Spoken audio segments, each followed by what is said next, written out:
So welcome বন্ধুর বান্ধবীস, welcome to the first episode of the Bokabaksho reality show. তো আজকে আমার এই শোতে যিনি আমার গেস্ট রয়েছেন, তিনি বাংলার ইউটিউবের একজন অত্যন্ত পপুলার কন্টেন্ট ক্রিয়েটার। তার নাম হচ্ছে বিটকেল বাঙালি, আর তার সাথে আমাদের বৌদিও রয়েছে। আচ্ছা দাদা, প্রথমেই বলো এই শোতে এসে কোন জিনিসটা তোমার সব থেকে বেশি ভালো লাগছে? একটা জিনিস ভালো লাগলো, ডান দিকে দাঁড় করিয়েছে, এটাই প্রমাণ করতে এলাম যে হাজব্যান্ড ইজ অলওয়েজ রাইট। ধরো ধরো কি হয় আজকে তোর হচ্ছে? না না না দাদা, এই জিনিসটা তুমি একদম ভুল বলেছো। না, আমি এটার সাথে একদম সহমত নই। No comments, no comment. তুমি এবার বলো এই কন্টেন্ট ক্রিয়েশনে আসার আগে তুমি কি করতে?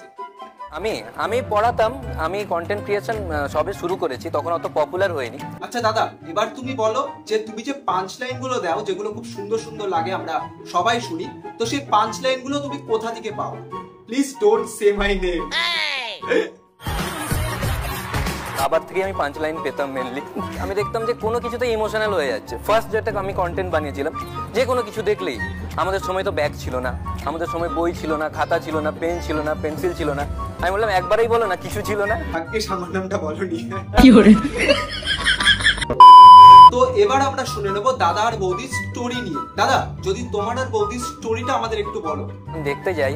ওকে, তো ফার্স্ট কোয়েশ্চেন ছিল যে আমি টিচার, আমি বাইরে জব করতে চাই, তুমি কি পারমিশন দেবে?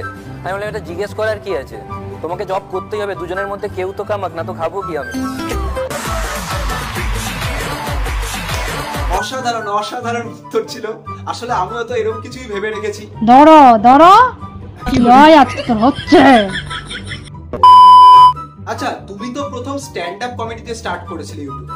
স্ট্যান্ড আপ কমেডি দিয়ে স্টার্ট করি, তারপরে স্ট্যান্ড আপ কমেডির কালচারটা অতটাও গ্রো করেনি বলে আমি একটা কন্টেন্ট আমি যখন ইউটিউবে দিলাম, ওখান থেকে আমি কন্টেন্ট ক্রিয়েশনে আস্তে আস্তে ঢুকলাম। না, কি করে স্ট্যান্ড আপ কমেডি তখন গ্রো করবে? তখন তো আমি ইউটিউবে আসিনি না। কি করে গ্রো করবে বলো? আচ্ছা বৌদি, এবার আমরা তোমার মুখ থেকে শুনে নেবো যে দাদা রিয়েল লাইফে ঠিক কেমন পারসন।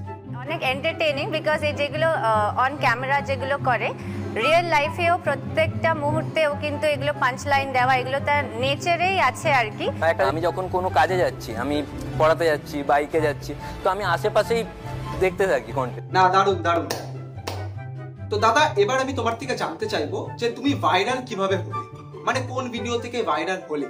যেমন আমি ধরো এই ভিডিওটা বানিয়ে যেমন ভাইরাল হয়ে যাব, তো সেরকমই তুমিও তো মানে কোনো ভিডিও বানিয়ে ভাইরাল হয়েছিলে, তো তুমি কি বানিয়ে ভাইরাল হয়েছিলে?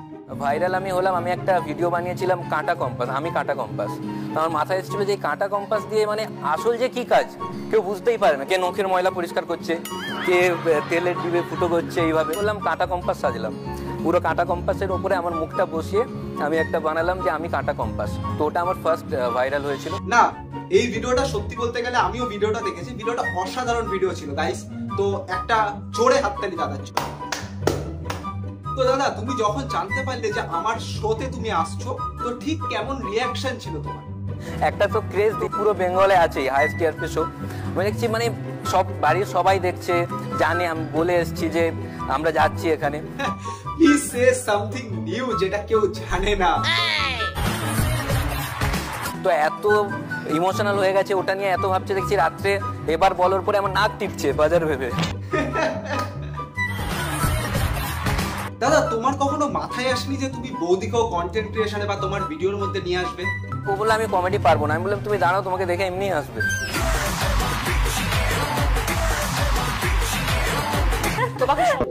এবার আমি তোমাকে জিজ্ঞেস করতে চাই যে যেমন তুমি একজন কন্টেন্ট ক্রিয়েটার, তুমি সারাদিন মানে খুব ব্যস্ত থাকো কন্টেন্ট ক্রিয়েশন নিয়ে বা এগুলো নিয়ে, তো মানে তোমাদের মানে টাইম ম্যানেজমেন্টটা কেমন? সময়ের প্রবলেমটা আছে আর কি। বলে যে সময়ের একটু প্রবলেম আছে। আমি বলছি কেন, সময় তো দিই। বলে না, বেশি দিয়ে ফেলো।